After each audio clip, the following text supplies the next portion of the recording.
亲爱的朋友们，欢迎来到微光夜读。帮我爸去巡视 4S 店时，却偶遇前女友和她的老公，他们便一副看不起我的样子。大学霸居然成了一个穷卖车的，难怪乐莹抛弃了你。前女友更是为了哄她老公，攒足了劲儿来贬低我。张瑞熙，今天你就好好伺候好我俩，我老公有钱，帮你冲点业绩不是问题。看着这恶心的两人，我直接翻了个白眼，然后叫来了保安，将他俩赶出去。咱们店不欢迎渣女和狗。接下来开始我们本期故事，记得点击订阅并开启小铃铛。4S 店里，我一边向刚刚买车的顾客微笑，一边忍不住在心里腹诽：我爸真是的，我一个这么有身份的人，好不容易抽出时间看望他，他却让我帮他卖车。哟，这不是张瑞熙吗？怎么在这里卖车呢？一个刚进来的顾客牵着一个女人的手腕，凑到我的跟前问道。我眉头一皱，请问你是？他摘下墨镜，我，李阳，你高中同学，怎么大学霸这么贵人多忘事？他的语气十分讥诮。李阳，我迅速从脑海深处回想起这个熟悉的名字，以前班里的一个富二代。我那所高中，绝大多数的学生都是非富即贵的二代，只有少部分才是像我这种因为成绩特别优异的特招生。李阳和其他一群人整天不务正业，就知道做一些校园欺凌的事。我不是一个顺来逆受的老实人，而且成绩异常耀眼，全年保持年级前3，他们不敢对我动手，又特别看我不爽，所以经常嘲讽我是一个穷逼。我和他们那一大群人素有嫌隙。我恍然大悟地点点头。李阳啊，我想起来了，有什么事吗？张大学霸，你不是当年的高考全省第4，最后去了国防科技大学吗？怎么现在混成这个鬼样子了？你这也太穷酸了吧！李阳看向旁边的女人，语气无比戏谑。曾经的学霸，现在居然成了一个穷卖车的，难怪当初乐莹抛弃了你。闻言，我惊诧地上下打量一眼李阳旁边的那个女人，她是乐莹，我高中时候的女朋友，我的前任，现在怎么成这个样子了？看上去如此妖艳。乐莹冲我翻了一个白眼，讽刺道：别说了，她哪能跟你比？你看看她现在的穷酸样，跟个屌丝差不多。张瑞熙，今天你就好好伺候好我俩，我老公有钱，帮你冲点业绩不是问题。真的吗？要帮我冲业绩？我指了一下展厅里摆放着的全部车辆。那你们把我们店里的车全买下吧。有钱？有多少钱？能把这些车全买下来吗？两人脸色一黑。李阳单手指着我，张瑞熙，这课就是你给脸不要脸了。乐莹好心好意的想帮你冲业绩，你说话怎么这么难听？我说话难听？刚刚是谁一上来就叫我穷卖车的？还有那说帮我冲业绩的口吻，语气趾高气扬，简直就如同对乞丐的施舍一般。这叫好心好意吗？我插起双手，谁说话难听了？给脸不要脸的人是你们吧？张瑞熙，李阳的表情变得无比尖酸。你还是跟高中时候一样狂妄啊！真不知道你为什么喜欢这么装。高中时候捡废品，现在混了这么多年，也不过一个穷卖车的。不知道的人还以为你是全国首富呢。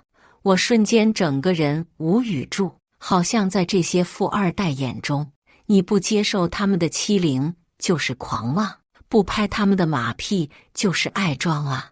我忍不住在心里微微一叹，实在懒得再跟他们掰扯，我直接叫来保安，将他俩赶出去。咱们店不欢迎渣女和狗。张瑞熙，你他妈的居然敢这么做！李阳都被保安赶到门口了，还在骂骂咧咧。你只不过是一个汽车销售，我用钱都能砸死你，你给我等着，你会后悔的。我径直转过身，不想再听苍蝇的嗡鸣声。那天将李阳和乐莹从店里赶出去，惹得他们破口大骂，不停拿我以前因为家里穷去捡废品的事情嘲讽我。当然，我并不是很在意，这些无聊的琐事还不值得我浪费那么多精力。本以为这个小插曲就这样一笑而过了，没想到几天后，我却意外接到李阳打来的电话。你是李阳？你怎么会有我的号码？从你卖车的签单上找到的，随便一点钱就把你的同事给收买了。他的语气很得意，而且充满了傲慢。我大人有大量，那天的事情我就原谅你了。虽然你确实很穷酸，但是我们好歹同学一场，不该说的那么直接。下周星期三有一场同学聚会，还有陈老师，你也来吧。同学聚会，我刚想拒绝，但脑子里突然回想起一些往事，脱口问道：陈老师也会来吗？会，我到时候给你发位置，你一定要来哈。陈老师是我的恩师，在高中时候给了我很多帮助，而且最关键的是，我现在之所以创立了一个技术全球第一的电池制造企业，和当初陈老师推荐我学电化学专业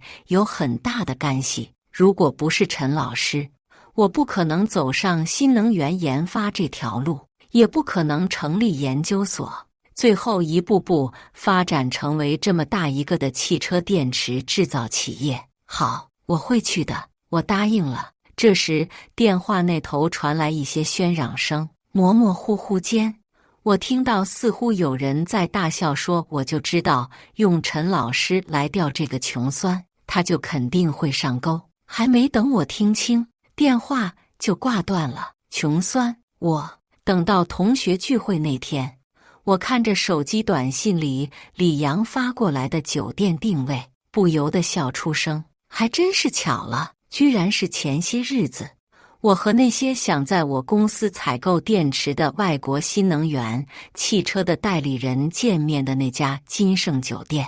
你就在车里等我，我对着秘书小陈吩咐道，然后自己一个人去了金盛酒店最顶层的包厢。我刚推开门，原本热闹的包厢瞬间安静下来，所有人都齐刷刷地以一种戏谑无比的目光看向我，就如同猫盯着耗子的眼神一般玩味。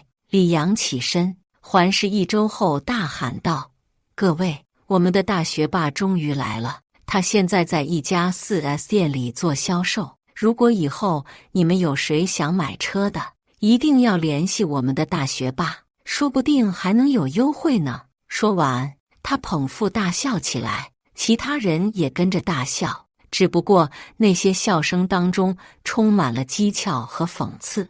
大学霸现在怎么沦落到做汽车销售了？哈哈哈！大学霸，你在哪里做销售？到时候我一定来照顾你的生意，让你的提成赚个够。不是吧？大学霸现在混得这么惨。在一片奚落声中，班长阴阳怪气道：不要看不起做销售的嘛，一个月也能赚个5、6千的，不少了。不像李总您随随便便做点生意，一年就能赚上100万，5、6千还不够我一个包的钱。乐莹接话道。顿时场上又是一阵大笑，众人你一言我一语的说着什么5000块根本活不下去，吃顿饭都不止这点数之类的，好像在他们眼中这5、6千分文不值一般。我没有回应，看了一圈后没看到陈老师，自顾自地找一个位置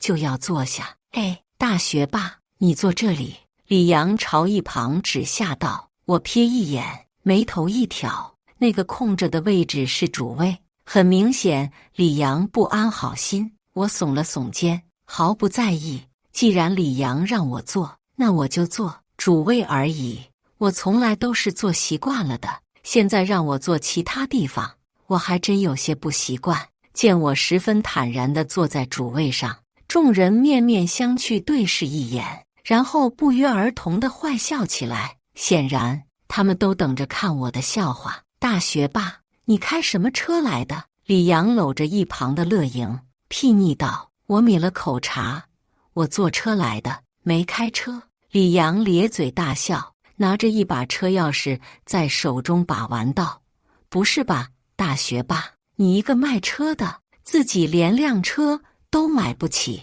坐的什么车？不会是公交车吧？”李总，您这话可就有失偏颇了。班长挤眉弄眼道：“万一人家坐的网约车呢？”乐莹捂着嘴扑嗤笑出声：“也有可能是共享单车。”哎呦，李总，您这钥匙上的车标是奔驰吧？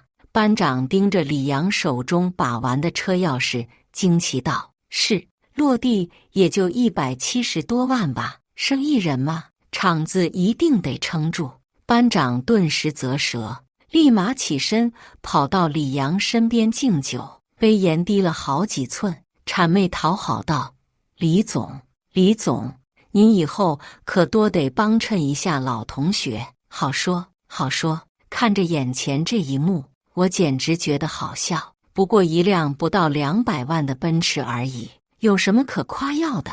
我给我爸开的那家 4S 店里，不知道停了多少辆价值200万以上的车。这还只是我怕我爸年纪大了，闲着无聊，开个店给他找点事做而已。就在这时，包厢的门又被打开了，一前一后走进来2个人。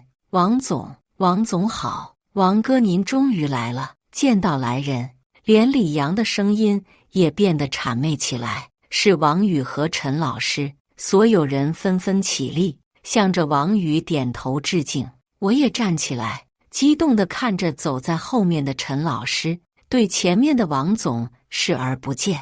我难以遏制住自己内心的兴奋，趁着众人热切地围在王宇身边时，直接跑到陈老师身边，给他一个重重的拥抱。我和陈老师还没来得及更多的寒暄，其他人就回到自己的座位上。为了和阔别已久的陈老师说话，我拉着他一起就近坐下，没有注意到主位被王宇占了。张瑞熙，真是好久不见啊！直到王宇用一种十分感慨且居高临下的语气对我说话时，我才注意到他坐在了我刚刚坐的主位上。我对王宇有一种很复杂的情感，他不像其他富二代一样，整天沉浸在父辈的光辉中，不求上进。他非常努力，很拼。在高中的时候，在成绩上，王宇是唯一一个可以让我产生紧迫感的人。比你优秀的人，比你还努力，这是一件很可怕的事情。不管对谁来说都是这样。但是不管怎样，他永远都是万年老二，无法超越我。因为成绩好对他这种富二代来说只是一种点缀，而对我来说却是全部。他努力学习，但我是拼命学习。我在高中时候拼了命的学习，有相当一部分原因是我不想在唯一能胜过王宇的领域认输。比家境，我比不过他；比爱好，王宇会弹钢琴，会下围棋，会骑马，这些我更是望尘莫及。唯独比成绩，他比不过我。也正因为如此，高傲的他无法忍受自己的失败，经常针对我，奚落我只不过是一个一无是处的书呆子。想起种种往事，我不禁有些唏嘘。王宇，好久不见。王宇看着我，嘴角缓缓上扬，眼神轻蔑道：“听说你现在在卖车，怎么落到这个地步了？其实你过得不太好的话，可以来求我吗？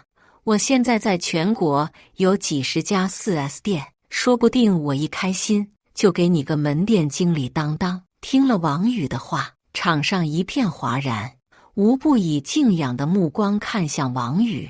显然，谁都能意识到几十家 4S 店代表着多么庞大的一笔财富。不用，我过得很好。我摇摇头，淡淡道：“李阳突然大笑起来：“张瑞熙，你装什么装啊？你只不过是一个穷买车的而已。刚刚王总进来之后，你不也屁颠屁颠的把位置让出来了吗？这不是很识时务吗？你也知道主位不是你有资格坐的吧？我还以为你会跟你高中时候一样装清高呢。现在经历过社会的毒打后，才知道尊敬别人的财富是吧？像刚刚那样懂事不是很好吗？现在装一脸不卑不亢的样子给谁看呢？忘记你以前捡废品挣学费的日子了，怎么就给王宇让位了？我只是看到陈老师进来，太过兴奋才离开自己的位置，回过神来后发现位置被王宇给占了而已。我皱着眉头盯着李阳，目光十分不悦，正准备开口的时候，一旁的陈老师忽然偷偷拽一下我的衣袖，用眼神制止了我。我这才作罢。李阳，说话不要这么苛刻嘛，毕竟是老同学。王宇虽然出声制止，但他一脸笑意的样子，分明是在夸奖李阳做得不错。我看着王宇一脸得意的样子，实在不知道说什么好。我从进这个包厢到现在不过15分钟，我穷买车的形象已经被他们定这么死了。一盘又一盘美味端上桌后，班长端着酒杯起身，他先是朝王宇点头示意了一下，然后才对众人招呼道：“各位同学，咱们毕业已经10多年了，今天好不容易举行一次同学聚会，不可谓不容易。首先，我们必须得感谢一下王宇同学，如果不是王总，我们也不可能来到全市最大的金盛酒店，最豪华的一个包厢聚餐，而且今天的全部消费都由王总买单。我提议大家共同举杯，感谢一下王总。”众人纷纷端起酒杯敬王宇，无不大声称赞王宇的大气豪迈。我也举杯浅尝了一口，大家今天敞开了吃，敞开了喝，不用给我省钱。王宇将手中的红酒一饮而尽。你们还真别说，金盛酒店的这个顶层包厢可是全市最难预定的地方了，那可不是一般人能够订到的。来这儿的可都是非富即贵，今天我们可算是沾了王总的福气了。李阳大声称赞道。王宇面露得意之色：“小事情，我和这家酒店的经理交情还不错，算是老朋友了。我在他面前还是有几分薄面的。”班长立即端起酒杯，走到王宇面前，单独给他敬了一杯酒，称赞他交友甚广。不愧是王总，连金盛酒店的经理都要给他面子。我看着班长在王宇面前一脸谄媚的样子，像条哈巴狗一样，就差给他安排上一条尾巴了。可惜呀，我们大家都感激王总，可是居然有人不领情啊！乐莹阴阳怪气地指着我：“你看张瑞熙，刚刚敬王总的时候，居然只是抿了一口。要知道，我们谁不是一口干了？”什么？班长瞪大了眼睛看向我：“张瑞熙，这我可得好好批评你了，你怎么能这样呢？那可是敬王总的酒，你居然只是抿了一口！哼，如果不是王总，你这辈子恐怕都没资格来这样豪华的地方吃饭吧？你还不识好歹！就是，张瑞熙，你也太过分了！什么过分？这简直是给脸不要脸！我看啊，他恐怕还以为自己活在学生时代呢，以为成绩好就不得了了。”李阳在一旁插话：“赶紧的，单独给王总敬一杯酒赔罪！你一个穷买车的，居然还敢不尊敬王总！王总指甲缝里随便露出来一点，就够你吃一辈子了，你知不知道？”我看着众人纷纷对我讨伐起来，仿佛我犯了什么弥天大罪一般。以往熟悉的面孔，现在居然如此可憎。在高中时候，虽然我和王宇、李阳这群富二代不对付，但是他们当中的一部分曾经也没少被王宇、李阳这群富二代欺负吧。甚至在很多时候，我还帮过他们。但是现在，他们居然为虎作伥，全然忘记了当初王宇欺负他们的时候，我对他们伸出的援助之手。真是一群滑稽的小丑，简直可笑。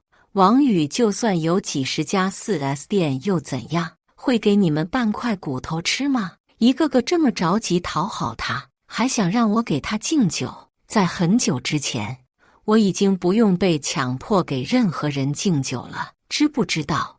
王宇指甲缝里露一点出来，就够我吃一辈子了。我还真不知道。我端着手里的酒杯，轻轻晃了一下，然后又浅尝了一口，淡淡道：“没有人可以逼我敬酒。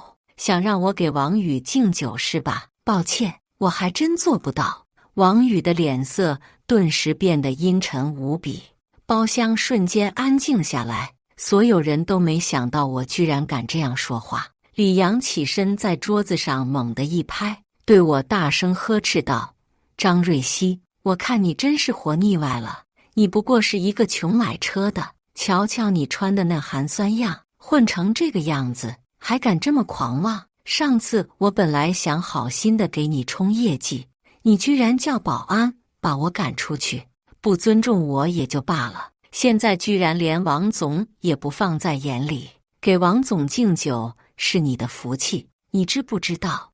你不过是社会最底层的一个垃圾，什么东西？如果不是看在同学一场的份上，你连见王总一面的资格都没有。我告诉你，今天这杯酒，你敬也得敬，不敬也得敬。我社会底层的垃圾！我大笑一声，这杯酒，我今天还真就不敬。你能拿我怎么样？以为你们可以靠社会地位压我一头，以为自己有钱就可以践踏别人的尊严？一个个的，我看你们才是垃圾！一个国外新能源汽车的代理商，一个一年赚100多万的小商户，还有一群为虎作伥的势利眼，有什么资格在我面前狂？全都是跳梁小丑罢了，不肯敬酒是吧？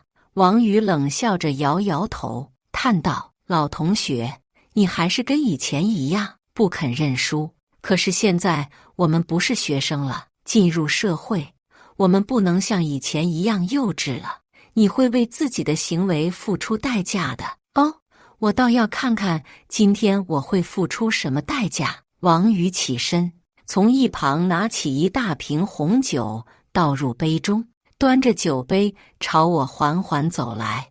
我正要看看他到底耍什么把戏的时候，他突然把酒杯递给坐在我旁边的陈老师。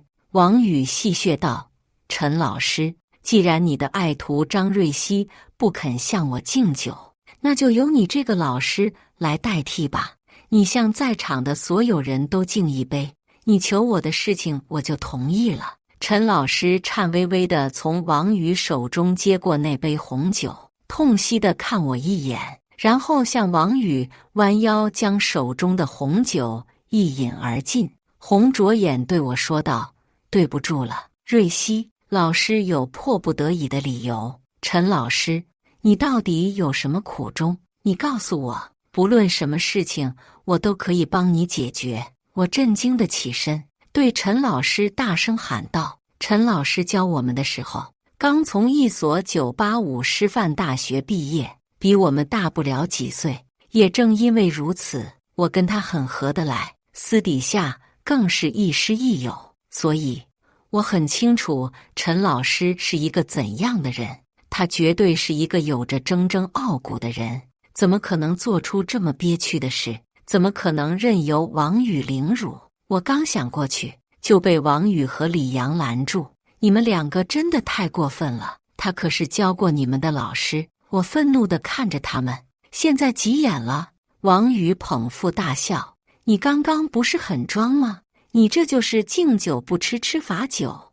你知道他遇到什么事了吗？就敢大言不惭替他解决。我告诉你，你敬爱的陈老师辞职创业，代理了一家新能源汽车开 4S 店，却意外发生了火灾，损失了108万。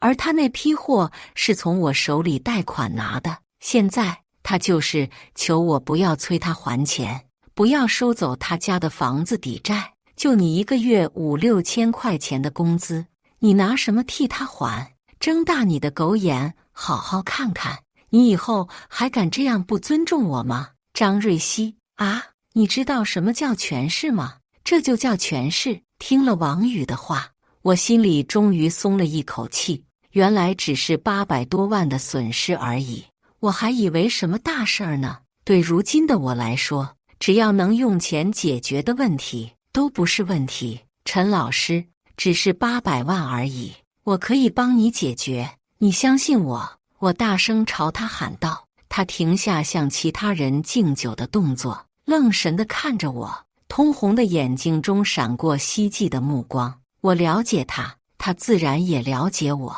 知道我不是那种口出狂言的人。不过其他人就未必相信了。哈哈哈，老公，他说他能拿出来800万，红鬼呢？乐莹扶着李阳，笑得直不起腰。你看看他那穷酸样。张瑞熙，你就别说大话了，王总这可是在帮陈老师，你也不看看自己长了张什么脸，你也配跟王总比？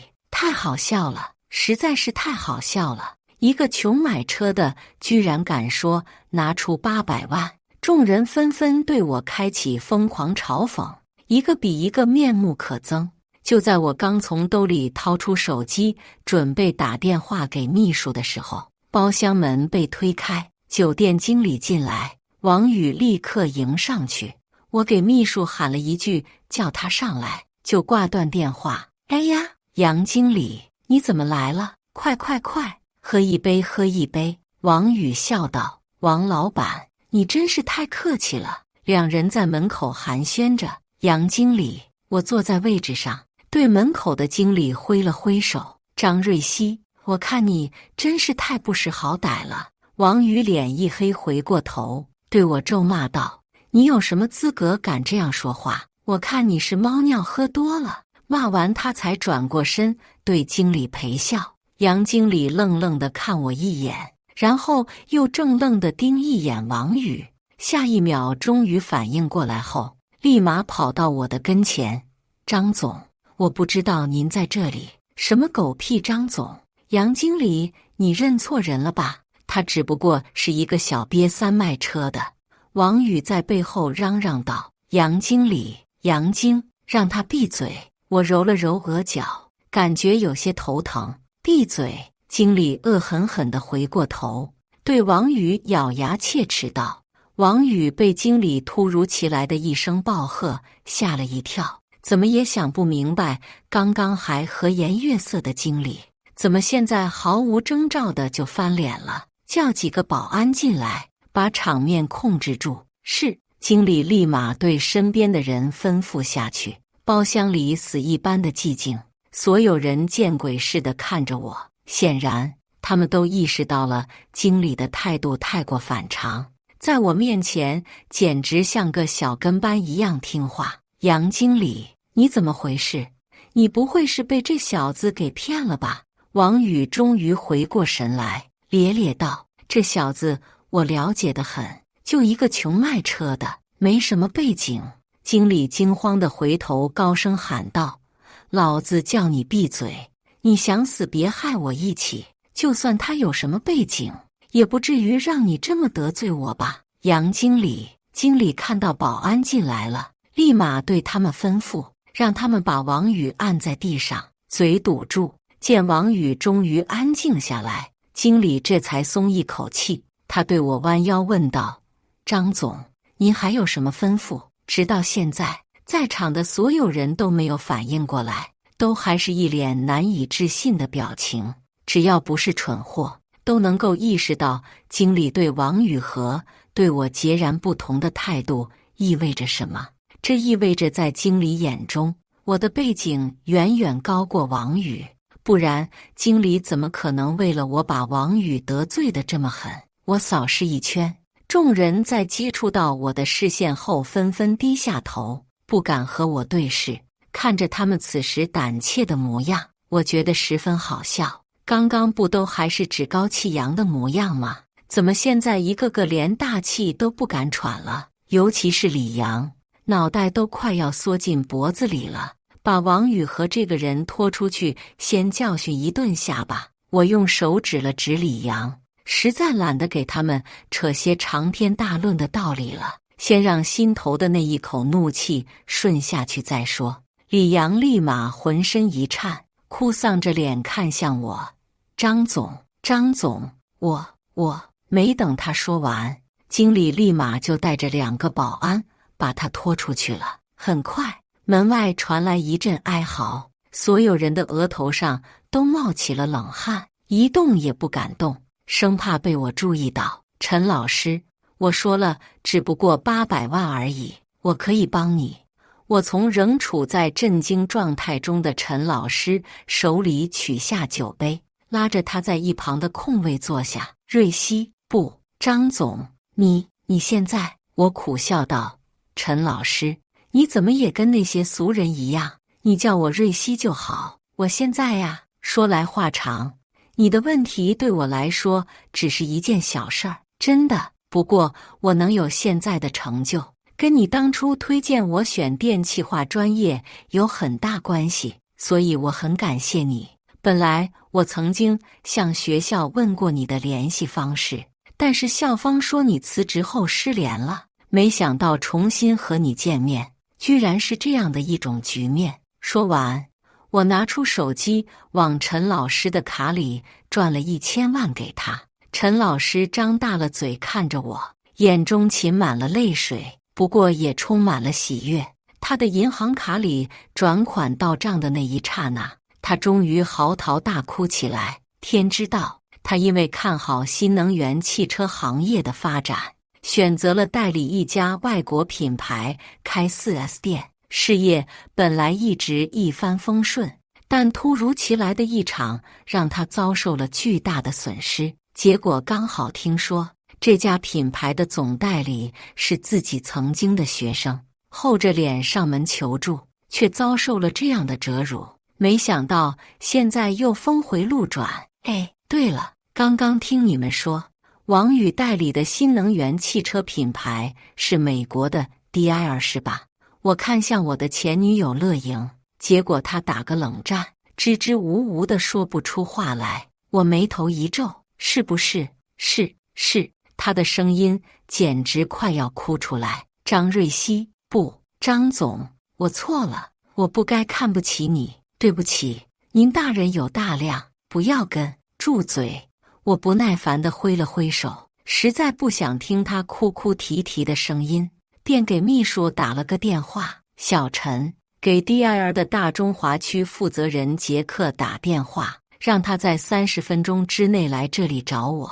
此时，陈老师的情绪终于稳定下来，我拉着他在酒桌上推杯换盏，聊着他辞职创业的过程中遇到的一些趣事。我大口大口地吃着桌上精美的食物，虽然有些冷了，但用来佐酒还是很不错。杨经理乖乖地待在一旁站着，王宇和李阳还在外面哀嚎，而其他人则是围坐在桌子上，一动也不敢动，头深深地往下垂，连眼睛都不敢往这边瞥。瑞希，你能不能跟我说说，你现在做什么生意？陈老师问道。你看都把他们吓成什么样了？听了陈老师的话，很明显的感觉到场上的氛围变得微妙起来，所有人都竖着耳朵听，想知道我到底什么背景让经理这么毕恭毕敬。我笑了笑，举杯敬酒，是开了家小公司，如今有了点成就。小公司？陈老师一脸别忽悠我，跟我碰了一杯，一饮而尽。我点头，一个电池制造公司，叫啊！噗！陈老师眼瞪大如铜铃，一口酒全喷了出来，咳个不停。卧槽啊！一旁已经有同学惊呼出声，开始低声跟旁人解释了。现在市场上最先进的汽车电池就是 M 研发制造的，年营收听说上百亿，最关键的是，人家有技术，多少汽车公司求着合作，根本不愁业绩。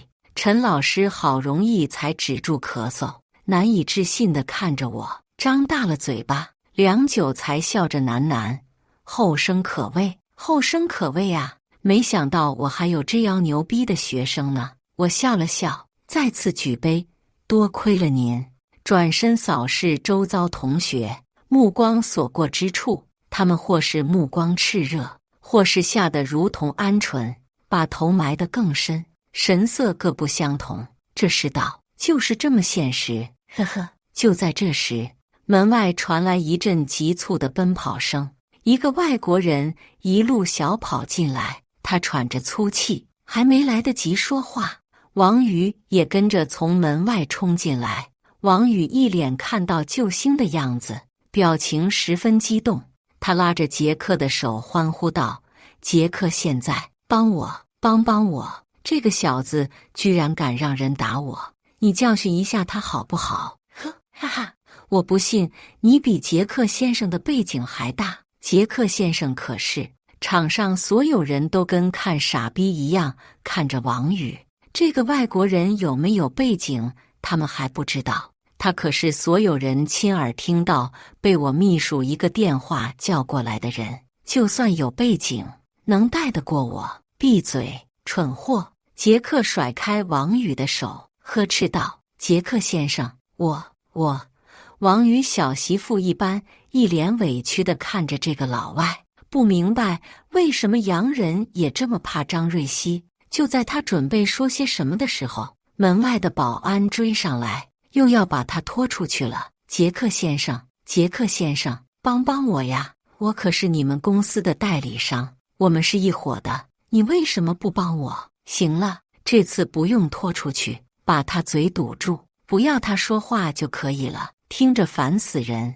我朝保安挥了挥手。杰克整理了一下自己的领带，走到我跟前，恭敬道：“抱歉，张总，给您带来麻烦了。他是你们公司的代理商是吧？”我用手指了指王宇：“是，这人不老实，建议你查一查他们的账。哦，对了，这位是我的授业恩师陈老师，现在也在代理你们公司的汽车。有些话不需要明说，但是杰克不是傻子，自然懂我的意思。”“好的，张总，我明白。陈老师你好，很高兴认识你，以后还请多多关照啊。”杰克脸上一喜，没有半点迟疑地和陈老师寒暄起来。至于王宇，他压根没给过去一个眼神，因为该怎样做选择，实在是一件再简单不过的事情了。一个区域代理人而已，跟掌握公司命脉的电池供应商来比，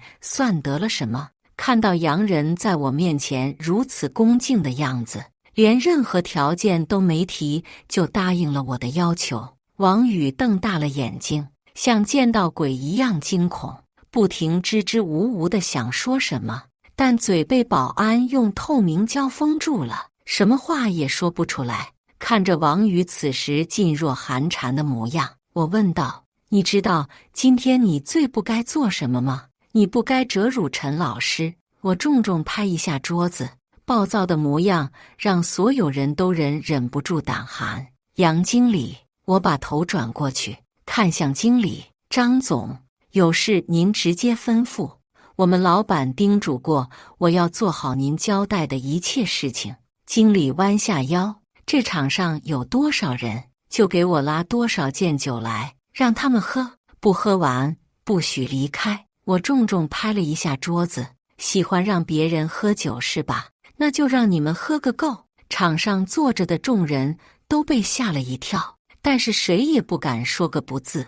毕竟这样的惩罚和王宇、李阳破产，甚至还有坐牢的风险比起来，实在是太温柔了。“是。”经理答道。我这才满意地点了点头。“杨经理，下次见面的时候，我会向你老板表示感谢的。”杨经理神情激动地抬起头，连连说：“不辛苦，杰克，交代你的事务必给我办好。有些事情你们外国人做比较方便，沉吟片刻后，我接着说道：“也不能让你们白干活。这样吧，你们公司的供货时间提前2个月。”杰克瞬间欢呼起来，不停地高呼 “Oh my god”， 不停地喊着我的名字，表示感谢。别看只是提前了区2个月，但这将带来巨大的利益。这意味着DIR新能源汽车将比其他外国品牌提前2个月上市最新款的新能源汽车，整整2个月抢占市场的空白时间。老板一定会给很多奖励的。终于把事情都交代清楚之后，我看向噙满眼泪的恩师：“不用谢我，没有你就没有我的今天。”陈老师重重地抱我一下，以后肯定会经常在新闻上看到你的身影吧？我引以为傲，哈哈。明年春季我们公司就要上市了，下次见面，学生估计能上个福布斯。自从上次同学聚会结束后，杰克就向工商、税务的人举报王宇、李阳公司的经营问题。短短半个月时间，他们就已经处在破产的边缘，而且杰克的攻势丝毫不曾减弱，他们还面临着坐牢的风险。也不知道他们怎么想的，一连在我公司楼下等了好多天，一看到我的车就跪下。这是第几次跪下了？透过窗户看着王宇他们蓬头垢面的模样，我问秘书：“第7次了，老板。”我揉了揉额角，感觉有些厌倦，打电话给杰克：“事情到此为止吧，感谢大家的观看。本期故事精彩吗？欢迎大家在下方评论区吐槽。如果你喜欢这类故事，记得点击订阅微光夜读，并分享给更多的人，这会对我帮助很大。再次感谢大家的观看。